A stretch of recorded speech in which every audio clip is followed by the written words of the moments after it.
I love theme parks. The rides, the theming, everything about an amusement park is fun to me. And I've always felt that way, which is why when I was a kid, I loved to play Roller Coaster Tycoon 3. You're given a piece of land and you can create the theme park of your dreams. There are tons of rides to choose from, plus decorations, shows, shops. You can create custom roller coasters and paths to walk around on. You can hire staff, from janitors to entertainers, and choose the area they patrol. You can get on all of the attractions and watch a POV of what it'd be like to be on the rides. Not to mention, if you had the Platinum Edition of the game like I did, you could add animals or a water park. The possibilities were endless, especially if you were like me and went in sandbox mode, where you had unlimited cash and didn't have to worry about a budget. I played this game all the time and created so many different parks. I loved it, so naturally, I wanted to find other theme park games like this. I needed more. I wanted to make more theme parks and ride more virtual roller coasters. So I found a few other theme park games and excitedly tried them, ready to make more amusement parks. But every time, without fail, my hopes were crushed. All of these games failed to meet my expectations. They were lame, tedious, boring, or just weird. A cheetah can run at up to 62 miles per hour, which is almost 4 times as fast as a domestic cat. A nuisance to the antelope. That's what they are. Yeah, we'll get to that later. Who knew it was so hard to make a theme park game? Or at least a theme park game with the very specific criteria that little child me was looking for. Recently, I decided to revisit these games now that I'm an adult, and yeah, I definitely see why I was disappointed by them. Today, I'm going to tell you all about the 4 theme park games that I tried as a child in hopes that they would be as good as Roller Coaster Tycoon 3, but in the end, they just either weren't good or were strange. But first, the disclaimer. Please do not take this video as a serious review. This is just me pointing out things in these games that I find silly, funny, odd, bad. Basically, we're just here to have some fun, okay? I'm not a serious reviewer who's trying to fix these games or anything. Okay, with that out of the way, let's get into it. First up on the list is Thrillville, a game that promised its players a fun experience where you would get to run your own theme park and customize it however you like. Now, was all of this true? Did you actually get to do this in Thrillville? Not really. The game opens up on this guy. And no, that is not Doc from Back to the Future. That's Uncle Mortimer. How could you ever make such a mistake? Uncle Mortimer is busy making some new fuel source for some reason, so he wants us to manage his theme park, Thrillville, for him. Then you get to customize your character. Do you want to play as a 7-year-old? Go for it! Have fun managing a theme park, little one. So then we finally arrive in Thrillville and... what the heck?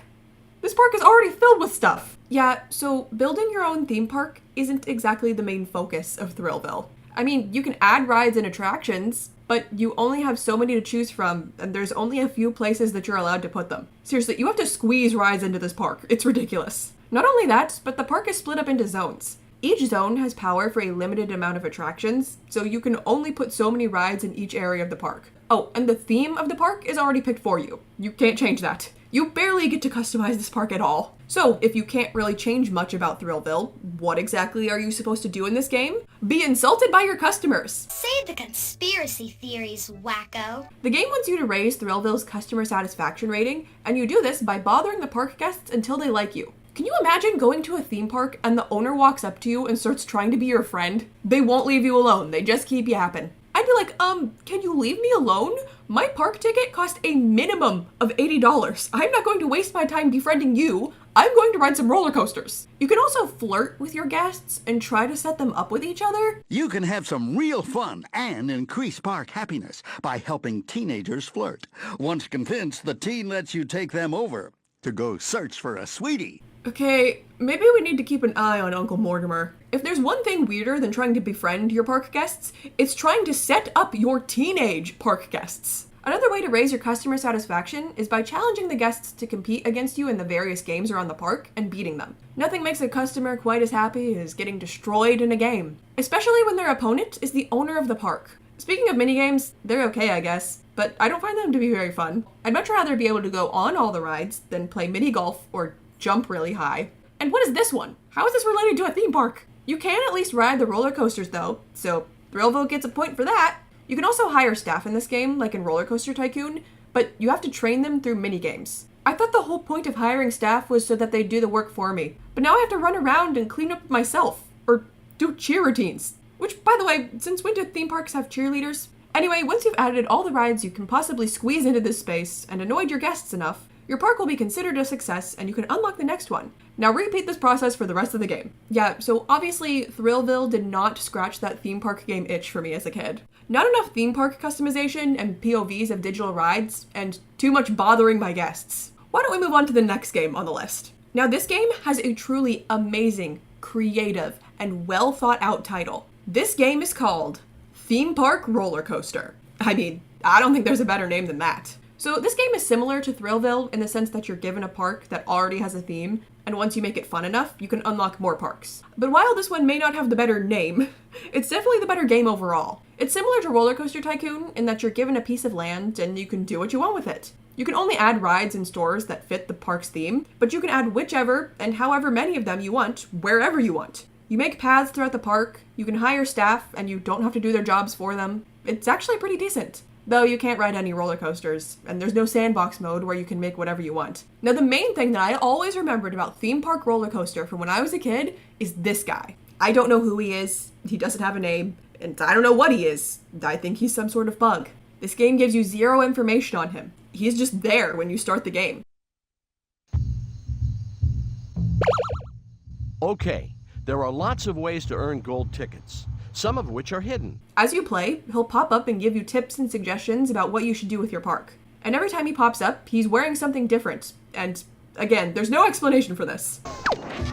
Your rides are getting a bit stale, don't you think?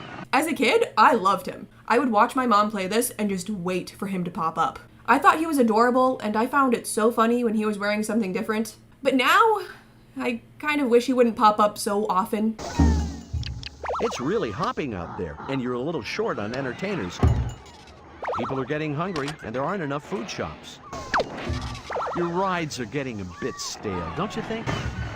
There's a litter bug running amok in the park. You're not making enough income to cover your payroll. The bigger the better, the newer the better. Okay, I get it. Just leave me alone for 2 seconds. Overall, Theme Park Roller Coaster isn't too bad, and spoiler alert, it's the closest we're getting to the Roller Coaster Tycoon type game I wanted. It's all downhill from here. Next up is Six Flags Fun Park. Now I won't talk too much about this game because I actually made an entire video on it. If you want all the details on this bizarre game, check that out. I will talk briefly about it though, because it was the next theme park game that Little Morgan had high hopes for. And of course, these hopes were very quickly crushed. First of all, you can't customize the park at all in this one. It's already a complete and established park when you arrive. But hey, that's fine as long as I get to go on some pretend rides. Oh wait, that's right, you can't do that either. This game is a never-ending string of quests. You arrive at this theme park ready to have some fun, but instead are forced to complete meaningless tasks for all of the staff, like picking up trash and planting flowers. And this goes on for 7 hours. 7! And that's if you're playing through the game quickly. There are rides in the park, but you don't actually get to, ride them. They're all just boring shooter minigames. All of the residents of the park look terrifying, and they talk in what I like to call snoofs. Sniffadoo, Udanu, Amateur, Snoofaboo, hey, Hoop, Hookafall, Simida, Sniffadoo. Say, snoof there, oofap, snoofaboo. As you go through the side quests, a story slowly starts to emerge about an abandoned section of the park, and you help fix it up. Not through any customization though. You have to pick up more trash and complete like 80 other side quests. I just want to ride a fake roller coaster. Is that too much to ask? Let's just move on to our final game, which might be a bigger disappointment than Six Flags Fun Park. That game is Kinect Disneyland Adventures. In theory, this is a great concept for a game. Getting to run around Disneyland, interact with all the characters, and go on the iconic rides. Plus, it's for Kinect. You have to move your body around to navigate through the park, making it feel like you're really there. This sounds amazing. Well, what if I told you that this game is actually a worse version of Six Flags Fun Park? You arrive at Disneyland and go talk to the main mouse himself, Mickey. He has an autograph book and asks if you can go get Donald's signature for him. So you find Donald, get his autograph, and head back to Mickey. He tells you that the autograph book is actually for Goofy, so you go give it to him, then come back. Now Mickey gives you a camera and wants you to take a picture with him. You do. And then he asks you to take pictures with Donald and Goofy too, so you go back to them. Yeah, so this game is also a never-ending chain of quests, but with Disney characters. And believe it or not, Six Flags Fun Park actually did it better. In that game, the quests eventually lead to a story. Was it a good story? No, but at least there was one. There is no story in Kinect Disneyland Adventures. You just do these pointless tasks for hours on end for no reason. You get nothing from it. Now, you may be wondering if you can do anything in this game other than get ordered around by a mouse. Well, you can interact with the characters. I mean, who doesn't love dancing with Minnie while she looks dead in the eyes? And of course, there's the rides. However, you're not actually riding anything. Like Six Flags Fun Park, you're just playing mini games. Plus, as you may remember, this game is for the Kinect, meaning your body is the controller. Also meaning, when you go on Big Thunder Mountain Railroad, you have to physically move your body like you're controlling a minecart, which gets tiring very quickly. Okay, that ride is exhausting, so maybe we should have tried something more chill. Like, It's a Small World. Oh god, not again! Alright, how about Pirates of the Caribbean? Oh, really? Now I'm basically doing the same motion, but in reverse. So, Kinect Adventures is either tedious and boring with the quests, or exhausting with the ride minigames. There is no in between. And that was the last theme park game that little Morgan tried. Meaning she never found anything that gave her the same freedom or fun as Roller Coaster Tycoon 3.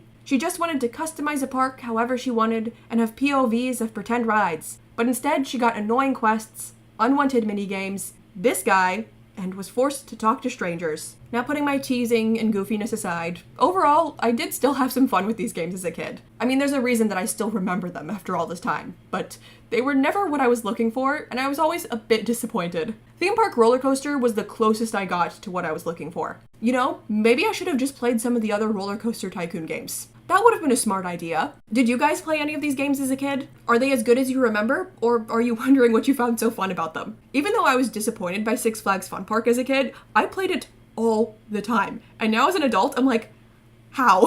What was fun about this to me? Were any of you who played this game hoping for like theme park customization and ride POVs and met with terrible disappointment? Was this a universal experience or was I just the picky child? Because that is also a definite possibility. But that is going to do it for miscellaneous weird theme park games that I played as a kid. If there is something else like a video game, movie, anime, show, etc. that you want me to make a video on, let me know in the comments below. If you enjoyed the video, like and subscribe to see more content from me. Thank you guys so much for watching, and I will see you in my next video. Bye!